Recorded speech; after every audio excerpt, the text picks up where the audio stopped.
Ang kwentong ito ay hango sa totoong buhay. Karanasan ito ni Dindo. Nangyari ang kwentong ito taong 1966 sa lugar ng Zaraga, Iloilo. Magandang araw sa inyo mga kalakbay. Ang kwento na aking ibabahagi sa araw nito ay ang karanasang pinadala ni Dindo. Hindi niya tunay na pangalan. Kasalukuyan siyang nakatira ngayon sa Zaraga, Iloilo City. At ang karanasan niyang ibinabahagi ay nangyari taong 1966. Magandang araw mga kalakbay. Itago niyo na lang ako sa pangalang Dindo. Nakatira kami ng aking ina na itatago ko na lamang sa pangalang Mira. Nasa edad 20 anyos na ako nang mangyari yon. At baryo namin ay wala pa halos kabahayan sa aming baryo. Magkalayo naman ang bawat isa at napapalibutan ang aming baryo ng purong kakawyan. Ang mga kabaryo namin ay nagtatrabaho sa palayan at nagsasaka sa bukid. Marami kaming mga pinagkakakitaan sa aming baryo. Pero ang trabaho namin ni Nanay Mira ay ang manggamot sa mga may sakit, sinasaniban o kaya ay mga inaaswang. Sa makatuwid, isa kaming albularyo ni Nanay at ang tungkulin namin ay ang tumulong sa aming kapwa na walang ibang hinihinging kapalit. Depende na rin sa tao naming ginagamot kung bibigyan nila kami ng bayad o kaya ay pagkain na siyang makatutulong din sa amin. Simula bata pa ako ay nasanay na ako sa ganoong kalakaran. Kaya naman ako rin ang gawain ni Nanay na magkatulong na kaming dalawa sa panggagamot. Kaya kung may mga masamamang tao na nagtatangka kay Nanay ay naroon ako palagi para tulungan ito. Sa larangan kasi ng trabaho namin ni Nanay ay hindi maiwasan ang may mga taong magagalit sa amin. Lalo na ang mga aswang na masama ang hangarin sa mundo. Meron namang mga aswang na walang ibang hangad kundi ang kapayapaan. Isang umaga ay maaga akong pinagligpit ni Nanay. Minamadali niya rin ako dahil kailangan daw naming umabot sa bayan bago naman pumatak ang 9:00. Sa paggagamot ay may sinusunod kaming kalakaran ni Nanay at oras upang hindi mawalan ng bisa ang aming kakayahang dalawa. Pasado 7:00 na ng umaga kami nakarating sa bayan at agad naming hinanap ang bahay ng matandang lalaki na magpapagamot sa akin. Pagkarating namin sa bahay ng gagamutin namin ng araw na yon, ay naramdaman ko na agad ang malakas na enerhiyang nagmumula sa loob. Dito nilingon ako ni Nanay at base sa tingin na binigay niya sa akin ay may kakaiba nga sa bahay na yon. Pagpasok pa lang namin ay bumungad na agad sa amin ni Nanay itong si Aling Pasita na lumulutang sa ere.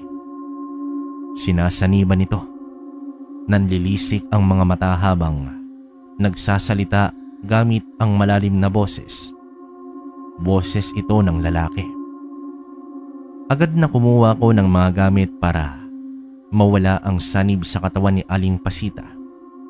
Habang si Nanay naman ay sinimulan na ang pagdarasal. Ang pamilya naman ni Aling Pasita ay mabilis na lumayo sa kanya at tumungo sa aming likuran. Rinig na rinig ko rin ang kanilang dasal na wari bang takot din sa kung anuman ang maaring mangyari. Sinabitan ko ng rosaryo si Aling Pasita nang bumaba ito sa may sahig at doon nagwala. Nagagalit ito habang nanlilisik ang mga mata. Bali-bali naman ang kanyang mga kamay at paa habang nakatitig siya sa amin ni Nanay. Ilang sandali pa, gumapang siya at sinakal niya ako sa leeg. naramdaman ko naman ang pagbaon ng kanyang mga kuko sa aking balat. Sobrang lakas ni Aling Pasita at kahit ano ang aking gawin sa pagkawala sa kanya ay hindi ko naman magawa. Nilakasan palalo ni nanay ang dasal at napahinga ako ng maluwag nang bitawan ako ni Aling Pasita. Habol ko noon ang aking hininga habang paatras mula sa kanya. Naramdaman ko naman ang kakaibang enerhiya na nagmula sa katawan ni Aling Pasita at nakasisiguro ko na ang enerhiyang yon ay mula sa isang malakas na engkanto. Umalis ka na ngayon din sa katawan ni Aling Pasita kung ayaw mong parusahan kita. Tumawa ng malakas ang nilalang na nasa loob ng katawan ni Aling Pasita na para pang pinagtatawanan niya kaming dalawa ni nanay. Nilapitan ko si Aling Pasita at walang pagdadalawang isip na dinikit ang aking hintuturo sa kanyang noo. Kasabay nun ay sinabayan ko na ang dasal ni nanay. Umalingaw-ngaw ang nakakakilabot na sigaw ng engkanto sa buong kabahayan ni Aling Pasita. Makalipas noon ang ilang sandali ay unti-unti na siyang kumalma. Lumayo naman ako kay Aling Pasita nang maramdaman ko na wala na ang nilalang sa kanyang katawan. Nilingon ko naman ang pamilya ni Aling Pasita at sinabihan sila na hindi na sila babalikan pa ng engkanto. Humingi ho kayo ng tawad sa engkanto na nagambala ninyo sa pagputol ng kahoy. Hindi na rin niya po kayo gagambalain dahil nabigyan na po namin siya ni nanay ng babala. Malaki naman ang pasasalamat ni Aling Pasita sa amin nanay noong nagkamalay na ito. Doon na kami kumain ni nanay ng tanghalian sa tahanan nila Aling Pasita bago naman kami umuwi sa bahay. Hindi rin namin naiwasan na mapag-usapan ni nanay ang tungkol sa nangyari sa amin. Maraming mga bilin sa akin si nanay na siyang isinisiksik ko sa aking isipan. Pagsapit ng 2:00 ay nagpaalam na ako sa kanya na magkikita kami ng aking kaibigan na si Conrad. Binalaan pa ako ni nanay na mag-iingat daw ako sapagkat anak ng aswang ang kaibigan ko. Baka raw may gawin sa aking masama itong si Conrad at naghahanap lang to ng pagkakataon na paslangin ako. Sinabi ko naman sa kanya na mabait si Mang Beroy at itong si Conrad. Hindi na noon kumibo itong si nanay at sinabi na lamang sa akin na mag-iingat na lamang ako. Pagkarating ko naman sa labasan ng aming baryo ay nakita ko na agad si Conrad na nakasilong noon sa ilalim ng malaking puno.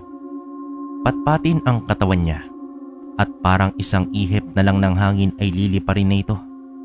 Kahit ganoon pa man ay maaasahan siya sa lahat ng bagay.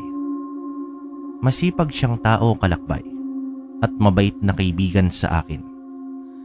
Kaya naman hindi ko lubos maisip na isa itong aswang tulad ng kanyang ama na si Mang Beroy. Kilala si Mang Beroy bilang isang malakas na aswang sa aming baryo. Walang lumalapit sa kanyang mga kabaryo namin dahil naman sa takot. Maging ganoon din kay Conrad. Wala sa kanyang kumakaibigan. Kaya noong kinaibigan ko ito ay naging masaya ito dahil kahit papaano ay may isang tulad ko sa buhay niya. Mabait din naman sa akin si Mang Beroy. Masasabi mo na hindi naman sila masamang aswang. Conrad! Oh, Dindo, nandiyan ka na pala. Hindi kita napansin ha. Ikaw itong malalim ang iniisip kaya hindi mo ako napansin na dumating. Oh, saan na pala ang lakad natin ngayong hapon? Samahan mo ako pre sa bukid namin. Pinapakuha kasi ni tatay yung kalabaw namin at ang 5 sakong palay eh. Wala akong katulong sa pagbuhat at pagdala sa 2 naming kalabaw. Hindi naman sumama sa akin si tatay dahil may sakit siya ngayon. Abay tamang-tama, wala namang kaming lakad ngayon ni nanay kaya masasamahan talaga kita. Halika na at nang hindi tayo maabutan ng gabi sa daan. Tumango na lamang sa akin si Conrad at nauna na siyang lumakad papuntang bukid. Halos 1 oras ang nilakad naming dalawa hanggang sa makarating kami sa kanilang palayan. Tumungo agad kami sa isang kamalig kung saan doon nakalagay ang kanilang 5 sako ng bigas. Nilabas muna namin yon bago naman kami nagtungo sa pinaglalagyan ng kanilang 2 kalabaw. Habang pabalik kami sa kamalig ay hindi naman maiwasan ni Conrad ang tanungin ako. Dindo, may tatanong nga pala ako sa'yo. Ano ba yon? Basta kaya kong sagutin, walang problema. Hindi ka ba natatakot sa akin, Dindo? Bansag kasi sa buong nayo natin na anak ako ng malakas na aswang. Anumang oras ay pwede kitang salakayin o kaya biktimahin. Sus, malaki naman ang tiwala ko sa'yo, Conrado, na hindi mo yun magagawa sa akin. Ilang taon na ba tayo magkaibigan, ha? Kung may bala ka sanang masama sa akin, kundi sana noon pa ay ginawa mo na. Pero hindi naman, di ba? Kaya naniniwala ako na hindi ka naman masamang aswang. Ayaw mo nun? Magtulungan na lang din tayo para puksain natin ang ibang aswang na talagang pumapatay. Handa akong tumulong basta sa ikabubuti ng kabaryo natin. Kakausapin ko rin si tatay tungkol yan nang matulungan namin kayo ni Aling Mira. Yan talaga ang gusto ko sa'yo, pre. Panigurado talaga na matutuwa si nanay sa balitang ito. Bilisan na natin at nang makauwi na tayo. Nang sa ganun ay hindi tayo maabutan ng gabi sa daan. Huwag kang mag-alala, Dindo. Kasama mo naman ako eh. Walang masamang mangyayari sa'yo. Pambihira ka talaga, Conrad. Ibang klase talaga kapag may kaibigan akong katulad mo. Kinuha na nga namin ang 5 sako ng palay at kinarga yon sa kargahan na kinabit sa likuran ng 2 kalabaw. Pagkatapos noon ay naglakad kami pabalik sa aming baryo. Nang nilamon na ng dilim ang paligid, hindi ko naman maiwasan ang makaramdam ng kakaiba. Pakiramdam ko noon, kalakbay, ay may nakatingin sa amin ni Conrad. Pinagmasdan ko ang 2 kalabaw at parang may tinitingnan ang mga ito sa aming unahan. Panaka-naka ay humahangos sila. Nawari bang may masamang nilalang sa paligid. Lumapit naman ako ng bahagya kay Conrad sa kayto si Nico. Binulong ko sa kanya ang aking nararamdaman. Akala ko, Dindo, ako lang ang nakapansin. Kanina ko pa kasi pinagmamatyagan ang buong paligid. At mukhang may kakaiba nga. Dito ka lang, Conrad. Titignan ko lang din ang paligid. Hindi. Iwanan na muna natin ang 2 kalabaw. Itali muna natin sa puno. Saka natin alamin kung ano yung nararamdaman natin. Tumango naman ako sa planong yon ni Conrad. Tinali nga namin ang 2 kalabaw sa puno. Saka namin tiningnan ang buong paligid. Magkasabay kaming 2 at tumungo sa masukal na damuhan. Makalipas ang ilang sandali, nakarinig naman kami ng munting kaluskos. Hinawakan ko naman ng mahigpit ang sulo na aking daladala at inilawan ko ang itaas at maging ang sakalapit na kinatatayuan namin. Umatras naman si Conrad palapit sa akin nang makita niya ang 2 pulang mga mata na papalapit sa amin. Agad kong hinanda ang itak na nasa aking bewang at humarap sa kung anong klaseng nilalang ang nagtatago sa dilim. Umahangos ito ng malakas na parabang tunog ng isang leon. Dindo, ano sa tingin mo ang nilalang na yan? Hindi ko rin alam eh. Pero base sa wangis niya, para siyang isang leon. Nako, Dindo, saan mo naman nakuha ang ideya na may leon dito sa baryo natin? Kaya nga eh. Pero biro lang naman yon. Para kahit papano mawala ang kaba ko. Pakiramdam ko kasi hindi rin naman ito engkanto. Magsasalita pa sana si Conrad nang bigla na lamang tumakbo sa kinaroroonan namin ang nilalang.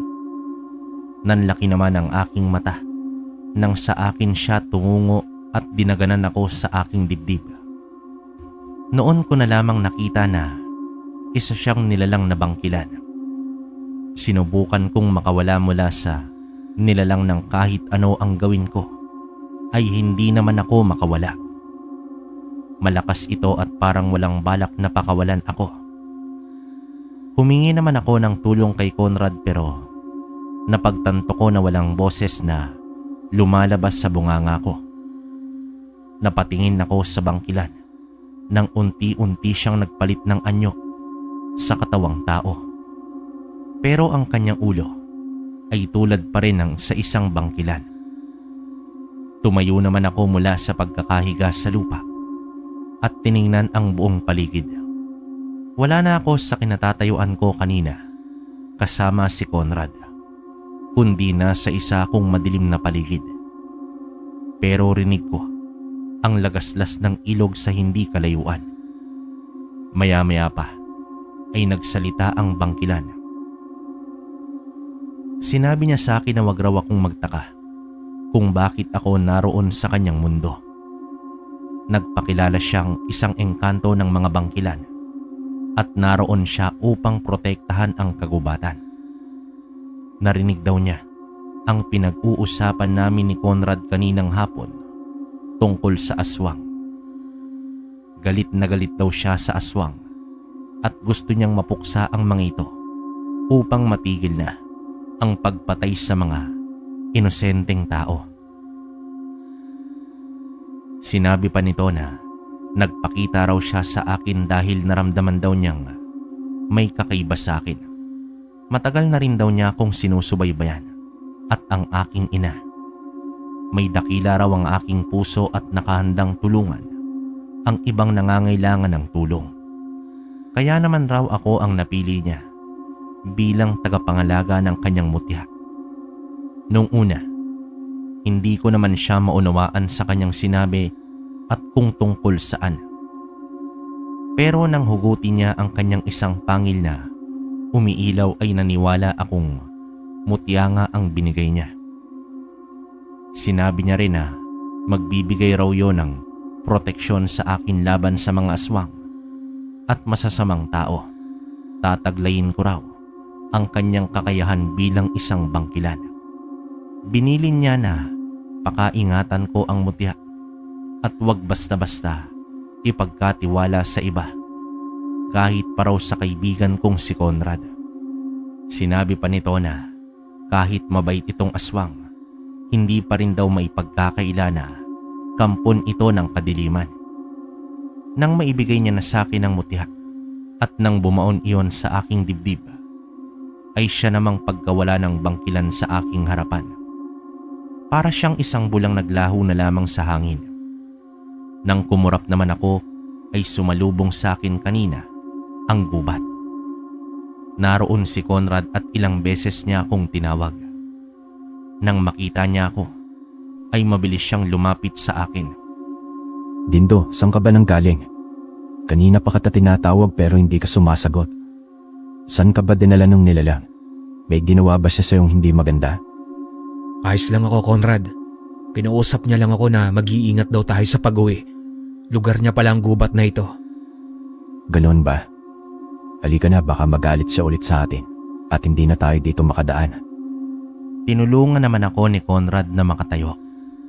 Sa mga sandaling yon ay hindi ko naman sinabi sa kanya ang tunay na nangyari, na binigyan ako ng mutya ng bangkilan.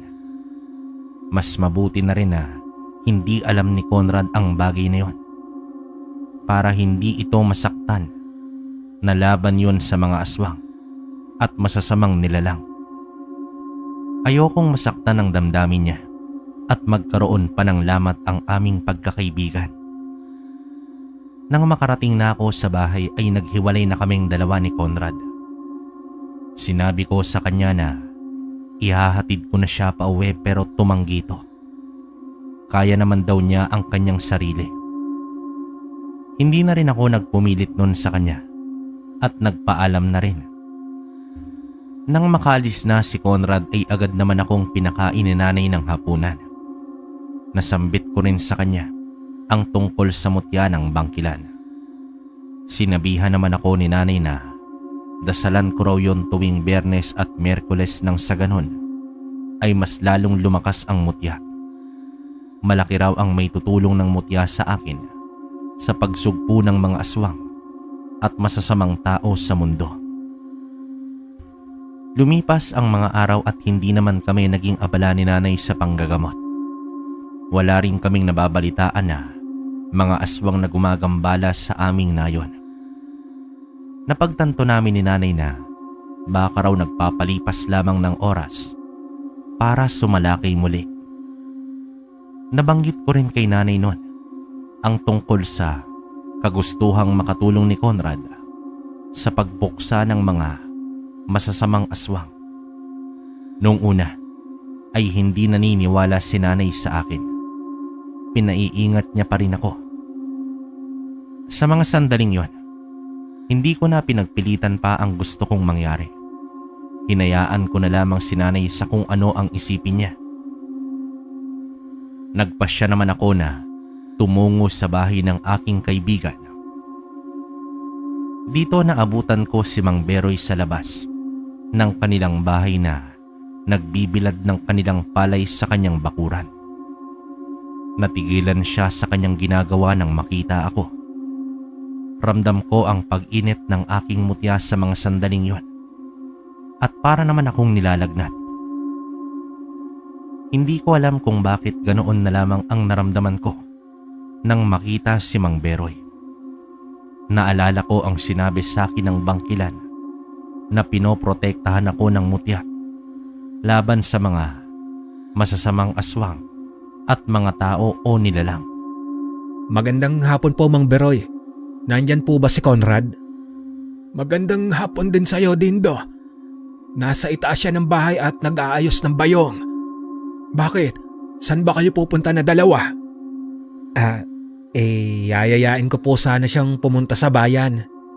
O sige, saglit lang at tatawagin ko si Conrad. Tumango na lamang ako kay Mang Beroy nang mabilis siyang pumasok sa loob ng kanilang bahay.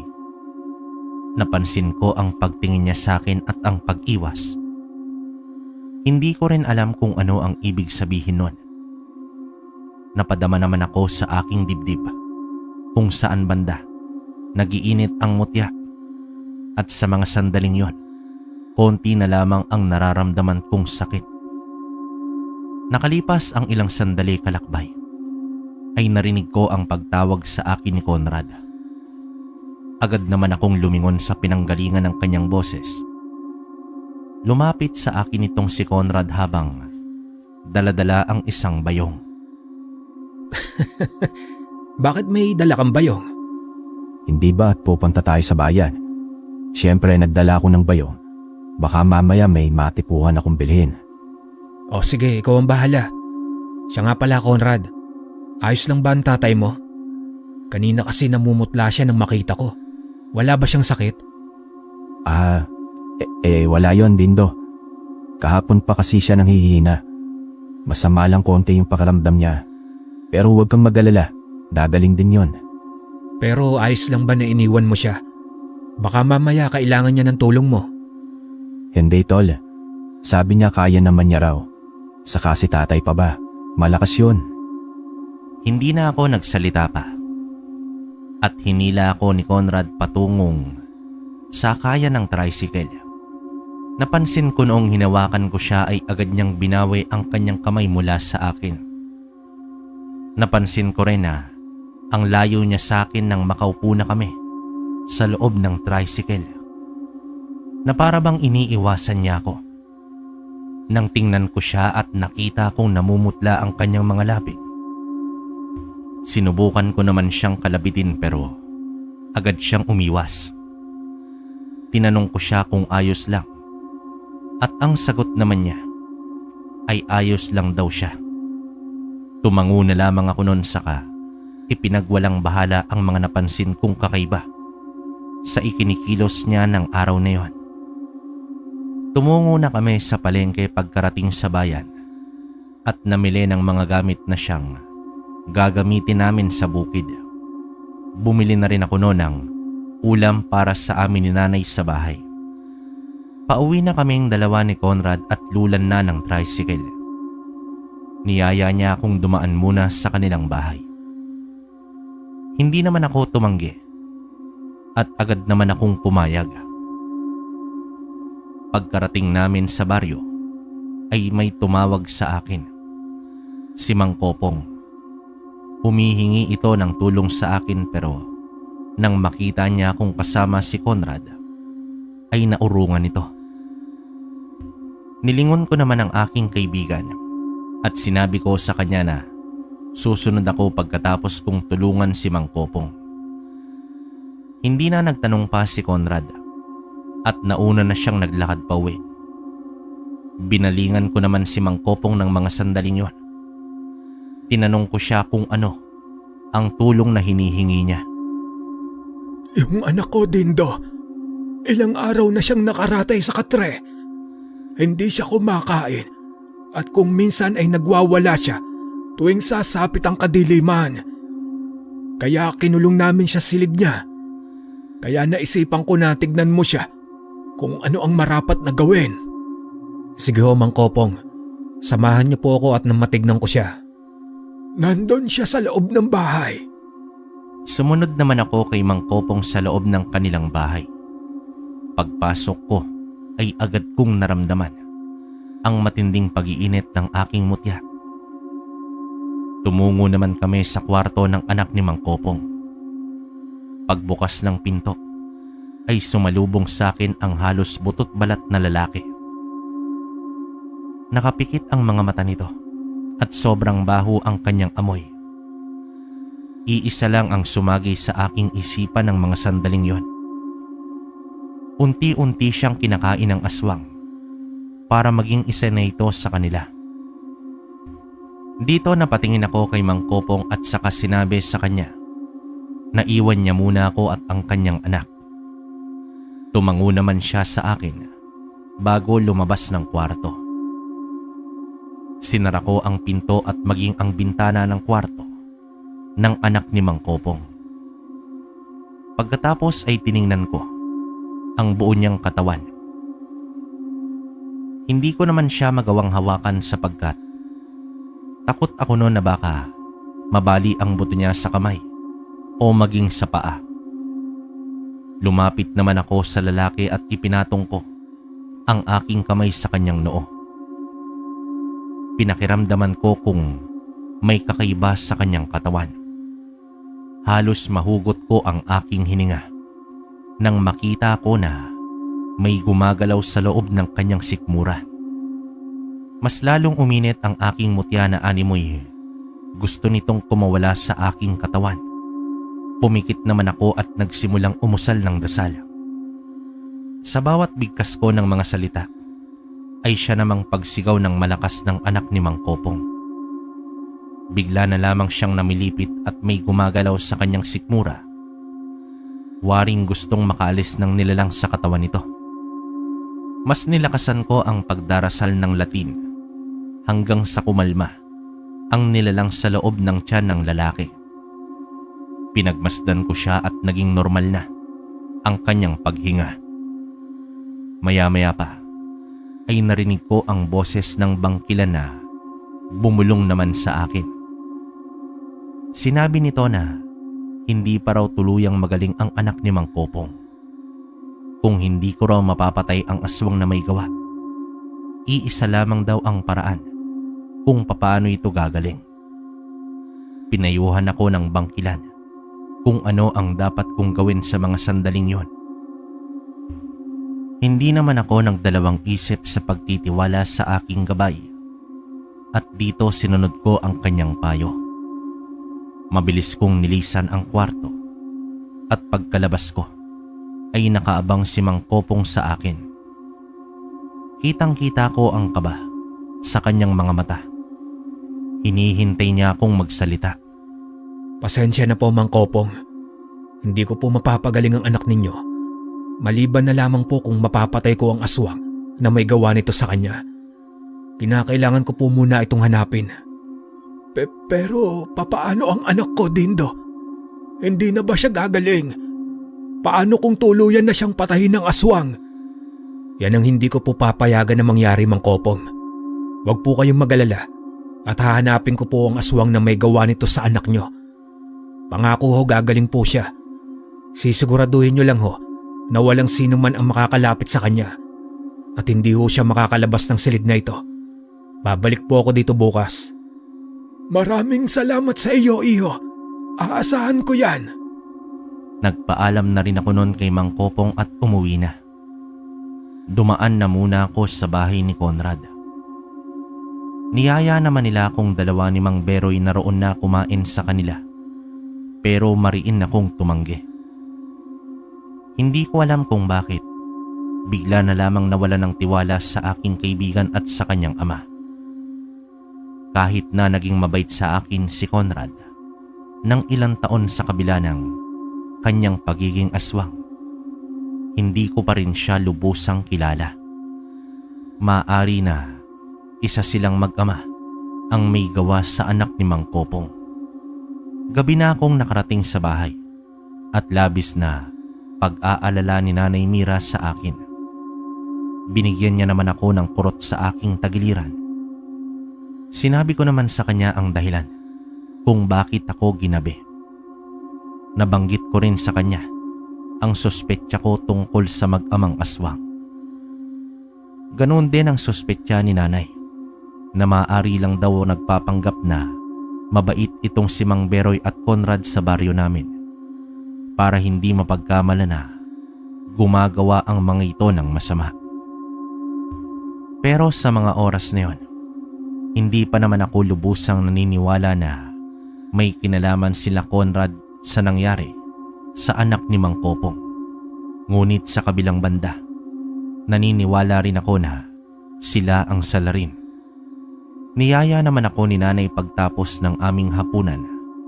Nadasalan ko ang aking mutya at dadasalan din niya ang kanyang anting-anting.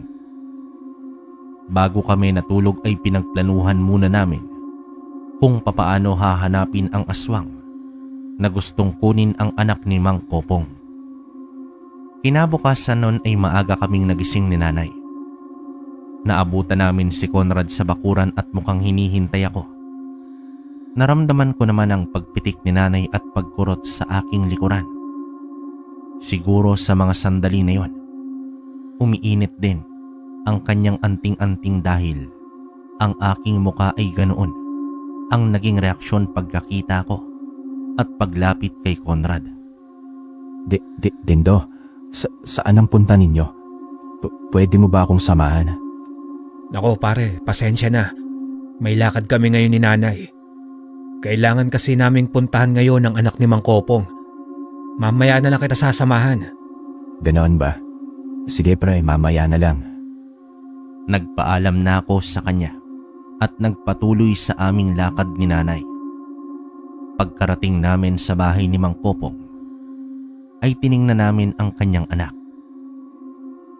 Kumuha naman itong si Nanay ng isang pirasong papel at dinasalan namin yon. Inaasahan namin na lalabas doon ang aswang na may gawa nun sa anak ni Mang Kopong.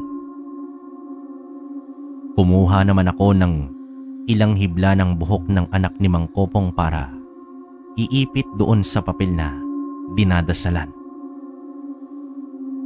Halos kalahating oras naming ginawa ni Nanay ang pagdarasal hanggang sa matapos. Binuksan ni Nanay ang papel at nakita namin doon ang pangalang gumimbal sa mundo ko. Napatingin pa ako kay Nanay at ganoon din siya sa akin. Nakita namin ang pangalan ni Mang Beroy sa pirasong papel. Kinuha ko kay Nanay ang papel, saka kinusot ko ang aking mga mata para siguraduhin na hindi lang ako namamalikmata. Pero nang mabasa ko ulit ang nakasulat doon, ay ang pangalan talaga ni Mang Beroy. Tinanong ko pa si Nanay kung totoo ba ang lumalabas doon at sinagot niya naman akong totoo. Binanggit niya rin na ilang beses na rin daw naming yung ginawa noong nanggagamot kami at ni kahit kailan hindi nagkamali yon. Huminga naman ako ng malalim saka nag-aalala na nakatitig kay Nanay. Tumango siya sa akin at tinapik sa aking balikat. Alam ko ang gusto niyang iparating sa akin sa mga sandaling yon. Kinakailangan kong tanggapin ang katotohanan na si Mang Beroy ang may sala kung bakit ganoon ang nangyari sa anak ni Mang Kopong. Pagkatapos naming bigyan ng uling dasal ang anak ni Mang Kopong, ay binigyan din namin ito ng anting-anting laban sa mga aswang at masasama ang loob. Malaki rin ang pasasalamat sa amin ni Mang Kopong noong nagpaalam na kami sa kanyang umalis. Pinangako rin namin sa kanya ni nanay na hahanapin namin ang aswang na may gawa nun sa kanyang anak. Hindi na namin sa kanila sinabi na ang may gawa noon ay kabaryo lang din namin. Noong pauwi na kami ni nanay, ay napag-usapan naming dalawa kung papaano kukumbinsihin si Mang Beroy na hindi sinasaktan. Inamin ko naman sa kanya ng araw na yon na nahihirapan akong mag-isip dahil ama ni Conrad ang pinag-uusapan namin. Naunawaan naman ako ni nanay. Pero sinabi na kailangan daw naming gampanin ang aming tungkulin. Wala na akong nagawa nun, kalakbay, kundi ang pumayag sa gusto ni nanay. Mas pipiliin ko pa rin ang tumulong sa aking kapwa dahil yun ang alam kong tamang gawin sa mga sandaling yon. Pagsapit ng hapon ay nagpasya kami ni nanay na tumungo sa bahay nila Mang Beroy at Conrad. Ilang beses muna kaming nagtawag sa kanilang bakuran bago lumabas si Mang Beroy at harapin kaming dalawa ni nanay. Naging malayo ang kanyang distansya sa amin at takot itong makalapit. Alam ko na natatakot siya sa anting-anting ni nanay at sa aking mutya. Anong ginagawa niyo ritong dalawa? Wala rito si Conrad kung siya ang hinahanap niyo. Nasa bukid pa siya at mamaya pa siguro ang uwi niya. Hindi po siya ang sadya namin ni Nanay Mang Beroy. Nandito ho kami para kausapin ka tungkol sa kalagayan ng anak ni Mang Kopong. Gayong alam na ninyo na ako ang may pakananon. Ano ang magagawa ninyo? Hindi nyo na siya mapapagaling o mababawi pa. Tinatanggap na ng katawan niya ang nilalang sa loob ng katawan niya. Isa lang ang ibig sabihin nun. Tuluyan na siyang magiging alipin ko. Bakit niyo po ginagawa yan, Mang Beroy? Akala ko ho ba ay nagbago na kayo? Akala ko ay mabait na kayo. Yun pala ay hindi. Oh, bakit? Kailan ko ba sinabi sa'yo na mabait ako, bata? Si Conrad lang sa'yo ang mabait. Kung hindi dahil sa anak ko, ay baka matagal ko na kayong pinatay na dalawa. Kung hindi rin sana kay Conrad, baka matagal ka na naming kinalaban ni nanay. Ngayon, Mang Beroy, bawiin mo ang ginawa mo sa anak ni Mang Kopong. Kung hindi ay baka mapilitang kaming dalawa ni nanay na kalabanin ka. Wala akong dapat na bawiin. Ginawa ko lang ang bagay na yon para hindi ako mamatay. Alam ni Conrad ang ginawa ko, kaya hindi niyo ako mapipilit. Kung gano'n ay wala na akong magagawa pa, Mang Beroy, kundi ang kalabanin ka namin. Sige, tinatanggap ko ang hamon ninyo. Mamayang gabi sa parang. Nilingon ko naman si nanay nang maramdaman ko ang pagkalabit niya sa akin. Hinila niya ako papalayo kay Mang Beroy. Sinabi niya sa akin na kailangan na naming umuwi sa mga oras na yon. Tiningnan ko muli itong si Mang Beroy at isang nakakalokong ngiti ang sumilay sa kanyang mga labi. Umuwi na nga kami ni nanay sa kanaghanda ng mga kagamitang gagamitin namin sa pakikipaglaban kay Mang Beroy. Bandang 5:30 ng hapon nang marinig ko ang boses ni Conrad sa labas. Hindi ko sana siya haharapin kung hindi ko narinig ang pagmamakaawa niya. Sa mga sandaling yon, alam ko na kung ano ang rason ng pagparoon niya sa bahay. Nang lumabas naman ako ng aking kwarto, naabutan ko si nanay sa may sala. Umiiling ito sa akin at alam ko na kung ano ang nais niyang iparating sa pag-iling na yon. Bumaba na ako ng bahay at hinarap ko si Conrad. Agad naman siyang lumapit sa akin at hinawakan ako sa aking braso. Dindo, huwag ninang ituloy ng nanay niyo ang paglaban mamaya kay tatay. Nagmamakaawa ako sa iyo. May malalim na rason kung bakit niya yung ginagawa sa anak ni Mang Kopong. Kung gano'n ay matagal mo na palang alam. Pero hindi mo sinabi sa akin. Nasa na ang pangako mo na wala kayong ginagawang masama ng tatay mo sa mga tao? Akala ko ba ay mga mababait kayo? Yun pala isa rin kayo sa mga masasamang aswang. Kaibigan kita, Conrad, dahil nakikita kong mabait ka at tunay. Pero ngayon, hindi ko na alam kung ano pa ang totoo sa hindi. Nagawa ko lang ang pagtakpan si tatay dahil ayoko siyang mamatay. Masama ba na maging makasarili ako para sa aking ama? Bakit ko naman itatanggi ang bagay na kung pwede naman, buhay ng tatay ko ang nakasalalay dito. Kaya mas gugustuhin kong mamatay ang anak ni Mang Kopong kapalit ng pagkabuhay ng aking ama.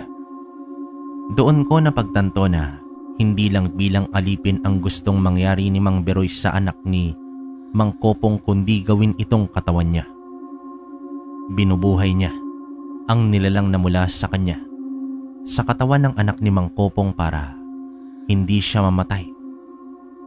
Isinalin niya ang kanyang itim na bertod dito. Kumuyom ang aking kamay dahil naman sa galit.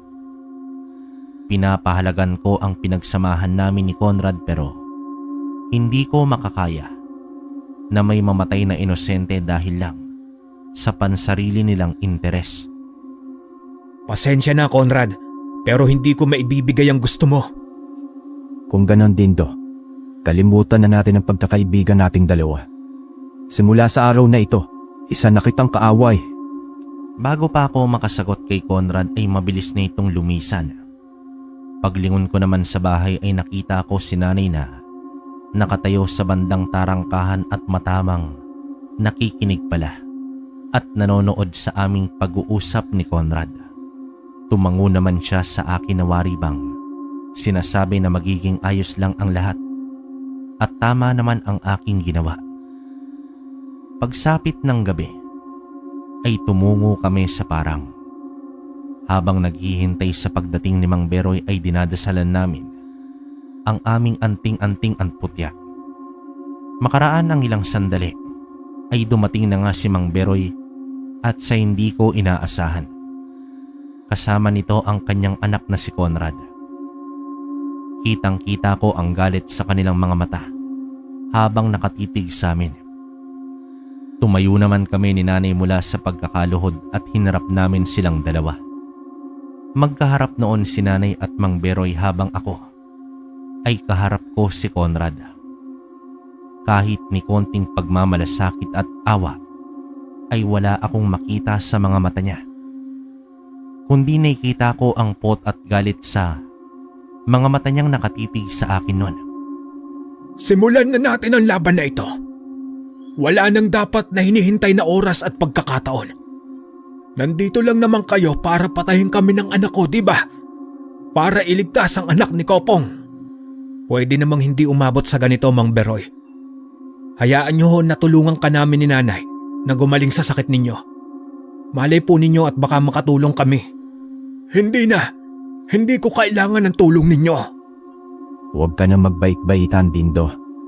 Alam ko na wala kayong intensyon na mag-ina na buhayin kami. Balak na talaga kaming patayin. Hindi totoo yan. Hayaan nyo kaming dalawa ni nanay na humanap ng gamot para kay Mang Beroy. Pinapangako ko na gagaling siya. Isa kaming albularyo ni nanay. Kaya sigurado akong mahahanapan namin ng gamot ang tatay mo sa dinaramdam niya. Medyo naimasmasan si Conrad ng mga sandaling yon. Kaya napatingin siya sa kanyang ama na mukhang nagulat din. Ang galit na namuo sa kanilang mga mata kanina ay napalitan ng pag-asa na tumingin sila sa amin. Napangiti ako nang tiningnan si nanay. Tinapik niya ako sa balikat at saka siya ngumiti. Parang pinaparating niya sa akin na nagtagumpay ang aming plano. Kaya noong medyo bumaba na ang tensyon na namamagitan sa amin at kina Conrad ay napag-usapan na namin ang tungkol sa sakit ni Mang Beroy. Sige, binabawi ko na ang nilalang sa anak ni Kopong. Pero ipangako niyo rin sa akin na pagagalingin ninyo ako. Makakaasa ho kayo, Mang Beroy. Gagawin po namin ni Nanay ang lahat. Pagtapos ng gabing yon, ay walang araw na hindi kami tumutungo sa bahay nila Conrad para tingnan ang kalagayan ni Mang Beroy. Nakaratay na siya sa katre at may malubhang karamdaman na hindi may paliwanag kung saan at ano. Sa kabutihang palad naman ay gumaling ang anak ni Mang Kopong na siyang malaki namang pinagpapasalamat sa aming dalawa ni Nanay ng matanda. Lumipas ang mga araw at hindi pa rin namin matukoy ni Nanay ang sakit ni Mang Beroy. Wala pa kaming alam kung papaano gagawin para mawala ang sakit nito. Isang araw ay masinsinan kaming nag-usap ni Nanay tungkol sa paraan ng paggamot namin kay Mang Beroy. Ang naisip naming solusyon ay angkunin ang bertud sa katawan nito. Sa gayong paraan ay mawawala ang pagkaaswang nito at maaaring gumaling siya sa kanyang sakit. Sinabi naman namin ang tungkol sa bagay na yon kay Conrad. Noong una ay nagdadalawang isip pa ito at ayaw pumayag sa gusto namin ni Nanay, pero sa huli, sa kagustuhang mailigtas ang ama mula sa kamatayan ay pumayag ito. Dito isinagawa namin ni Nanay ang ritual sa paggamot sa aswang. Naging matagumpay naman kaming dalawa. Nakuha namin ang bertud sa katawan ni Mang Beroy. Ikinatuwa namin yung dalawa ni Nanay at siyang pinagpapasalamat sa amin ni Conrad. Naging mabuti ang kalagayan ni Mang Beroy sa mga sumunod na araw. Akala naming dalawa ni Nanay ay maayos na ang lahat. Pero dumating ang araw na bigla na lamang nang hina si Mang Beroy na ipinagtaka naming dalawa ni Nanay. Maging si Conrad ay hindi rin may paliwanag ang nangyayari. Sinabi naman sa akin ng bangkilan, ang gabay ng aking mutya, na dahil sa isang aswang si Mang Beroy at sa buong buhay nito ay nakadepende ang katawan sa bertud. Kaya mamamatay pa rin si Mang Beroy kahit na ano ang mangyari. Kaya kinakailangan na ipasa ang bertud sa ibang tao para tuluyan na mabuhay ang katauhan ni Mang Beroy. Sinabi ko naman ang tungkol doon kay Conrad at labis siyang nagalit sa akin. Ano Dindo? Masaya ka na ba? Na mamamatay na ang tatay ko? Nasaan ang pangako mo na pagagalingin mo siya? Pasensya ka na, Conrad. Hindi ko alam na ito ang kalalabasan ng paggamot namin ni Nanay sa tatay mo. Kahit na, pinangako mo sa akin na gagawin mo ang lahat para tulungan ang tatay ko. Pero ano ang ginawa ninyo? Unti-unti niyo siyang pinatay. Simula sa araw na ito, Dindo, sinusumpa ko papatayin kita sa oras na mawala ang aking ama. Simula ng araw na yon, hindi na ako kinausap pa ni Conrad. Nabalitaan na lamang namin ni Nanay na namatay na nga si Mang Beroy. Hindi na naglamay si Conrad at pinalibing na niya ang ama. Ilang araw na walang paramdam si Conrad matapos ang libing ni Mang Beroy. Nababahala na rin ako dahil baka kung ano ang gawin niya sa amin ni Nanay sa mga sandaling yon. Ramdam ko kasi ang galit niya sa amin at kung sakali man na maghiganti siya, handa naming harapin yon ni Nanay. Isang gabi noon kalakbay, abala kami ni Nanay sa paghahapunan nang makarinig kami ng alulong ng aso sa labas. Pagkatapos nun ay may kalabog kaming narinig sa may bubungan. Naramdaman ko ang pag-init ng mutya. Napatingin ako kay Nanay na nakatitig din pala sa akin. Sinabi niya na naroon raw si Conrad at hindi ito nag-iisa. Wala naman kaming sinayang na oras ni Nanay at naghanda kami sa labanang magaganap ng gabing yon. Hinanda ko ang buntot pagi at si Nanay naman ay hinanda ang kanyang punyal na kinatatakutan ng mga aswang. Lumabas kami ng bahay ni Nanay Hinarap namin si Conrad at ang 4 na kasama niyang mga aswang. Papatayin ko kayong mag-ina ngayong gabi. Pagbabayaran ninyo ang ginawa niyong pagpatay kay tatay. Hindi tayo kailangang umabot sa patayan, Conrad. Pwede naman natin itong pag-usapan. Hindi mo na mabibilog ang ulo ko, Dindo. Nabilog mo na ang ulo namin ni tatay. Kung saan humantong sa kamatayan niya. Kaya hindi na ako makikinig sa'yo. Hindi na kita kaibigan. Wala akong kaibigan na traidor. Kung ganoon, wala na akong magagawa kundi patayin kayong mga aswang. Bumaling naman ako kay nanay at tumango ito sa akin. Nagsimula kaming magdasal ng Latin para mas lalong mapalakas ang aming mutya at anting-anting. Dito mabilis na sumugod sa akin si Conrad at ang kanyang 2 kasama. Ang 2 naman niyang kasama ay kay nanay sumugod. Umiwas naman ako ng kalmot na ginawa ni Conrad at ng kanyang 2 kasama. Iniiwasan ko ang bawat kanilang atake. Pakiramdam ko sa mga sandaling yon, sinaniban ako ng kapangyarihan ng mutya ng bangkilan. Tumalas ang aking paningin sa dilim. Lumakas ang aking pakiramdam. Sa buong paligid at tila, ako ay mas lalong naging matapang. Nagpakawala naman ako ng sipa at suntok kay Conrad. Bumulusok naman siya sa lupa habang nakangiwi. Sumugod muli ang kasamahan niya sa akin pero mabilis ko silang pinagsusuntok sa katawan. Pakiramdam ko sa mga sandaling yon, ang suntok ko ay kasing lakas ng bangkilan. Wala na akong pinalampas na pagkakataon at hinampas ko sila ng buntot pagi. Dito umalingaw sa buong kagubatan ang sigaw ng 2 kasamahan ni Conrad. Tinawag ko naman si nanay at mabilis niyang sinaksak ang 2 ng kanyang hawak na punyal. Nagdikit ang likod namin ni nanay at hinarap naming 2, si Conrad at ang 2 pang natitira. Galit na galit silang nakatitig sa amin na parabang kahit na anong oras ay nakahanda silang patayin kami ni nanay. Pero yun ang bagay na hindi ko hahayaang mangyari. Dito mabilis kong hinila ang kamay ni nanay, saka siya binuhat sa ere. Sinipa ni nanay ang 3, dahilan para sumadsad naman sila sa lupa. Ako naman ang sumunod na naghampas ng buntot pagi sa kanila. Subalit natigilan ako nang dumagan sa aking likuran si Conrad. Nakapagpalit na siya ng anyo ng mga sandaling yon. Para siyang isang taong aso. Pulang-pula ang kanyang mga mata. Matatalim ang mga ngipin at gusto na akong sakmalin.